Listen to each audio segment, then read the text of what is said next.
All right, let's dive into something really big today. We're going to talk about flipping a switch on a concept we all take for granted: corporate compliance. What if we could stop seeing it as just a cost, a box to be checked, and start seeing it as a powerful engine for building real, lasting wealth? This quote, this is everything for our discussion today. It just perfectly captures this huge hidden problem. All the right ingredients, all this milk is there, but it's leaking away, just seeping into the ground before it has a chance to build anything permanent. So the big question is, where are all these holes? Well, the problem, like a lot of problems, starts with good intentions. You've got all these companies doing good things, meeting their obligations, but they're doing it in their own separate worlds. They're in silos. And because these efforts are totally disconnected, it creates this massive missed opportunity for any kind of collective impact. I mean, take a look at this. On the surface, it all looks great, right? You've got a utility signing an energy deal here, Google's doing a water project over there, Amazon's running a skills program in the same town. On paper, it's a win-win-win. Every single project is a success and every report gets filed. But something is definitely missing from the big picture. And this is the gut punch. After all that spending, all that activity, all that compliance, the community's real needs, for stable jobs, for local ownership, for a future that actually feels secure, they're still not being met. All that economic potential just leaks away. So let's put a name to this thing. We're calling it the leaking cup. It's this phenomenon where all these individual, successful projects just don't add up to something bigger. They don't create lasting value because they were never, ever designed to work together in the first place. Okay, so how do we plug the holes in this cup? Well, the first step isn't what you might think. It's not about throwing more money at the problem. It's about changing how we see the problem. It's about mapping where the leaks are, and in doing that, finally seeing the blueprint for that dairy we talked about. And the process is actually pretty straightforward. First, you create what's called an intention map. You just use public data, sustainability reports, regulatory filings, you name it, to map out where all these different corporate pledges were supposed to land. Then comes the really powerful part: the accountability moment. All the partners get in a room, look at that map together, and they have to ask the hard questions. Did our investment actually stay here? Did it do what we hoped? And man, could it have built something way bigger if we just worked together? And this brings us to what we call the 1% discovery. Now, this is not a tax, it's not a fee, it's the 1% of courage it takes for everyone to look at that map together and finally see the powerful economic engine that's been hiding in plain sight this whole time. And this right here, this is the aha moment. It's when the light bulb goes on. For the first time, these companies see their individual costs layered on top of each other, and their whole perspective shifts. They stop seeing a bunch of isolated expenses and start seeing this incredible pool of shared capital that could fund a real, thriving local economy. But seeing the opportunity is one thing. Acting on it, that's the whole ballgame. And this leads to a huge choice, a real fork in the road, where the old path of just reporting costs breaks away from a new path of actually building something together.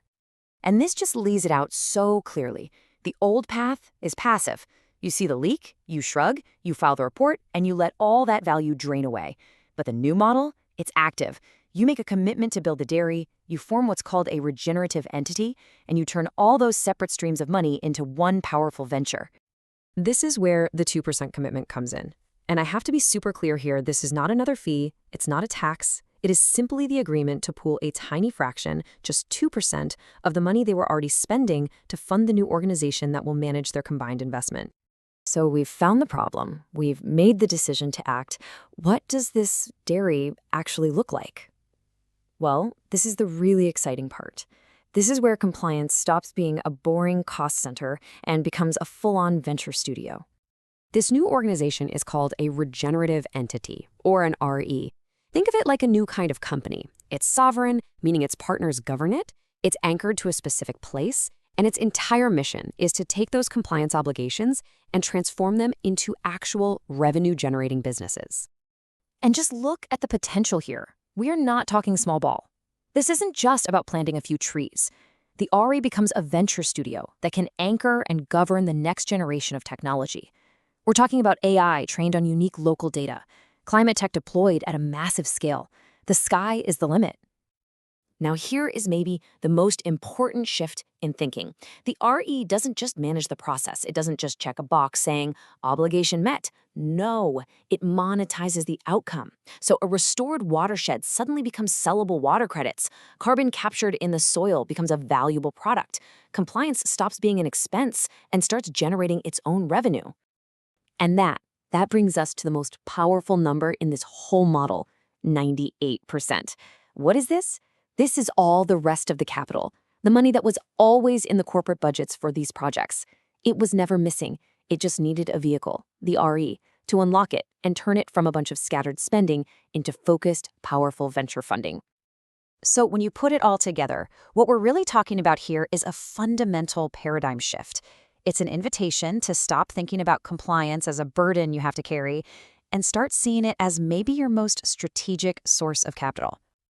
This table really says it all, doesn't it? We're moving from a world where compliance is a cost to one where it's capital. We're going from disconnected spending to a unified venture. And maybe most important of all, we stop measuring what we spent and we start measuring what we built. At the end of the day, the call to action is really this simple. Stop budgeting for costs. Start building ventures. And this is the change we want to see. The next time you look at a region that's just packed with corporate activity, the old question, how much did compliance cost? It's just not relevant anymore. Instead, you should be asking this. With all that capital, all those pledges combined, what incredible new venture could have been funded right here? What new economy could have taken root? And that leads to the final, most profound question of all. What if the money you are already required to spend, what if that becomes the seed for your most valuable, most impactful equity? An asset that generates financial returns and a community that thrives. Because ultimately, the future isn't built by just minimizing costs. It's built by intentionally engineering ventures that turn temporary pledges into permanent inherited abundance. It's about finally building the dairy that can feed the future. Thanks for tuning in.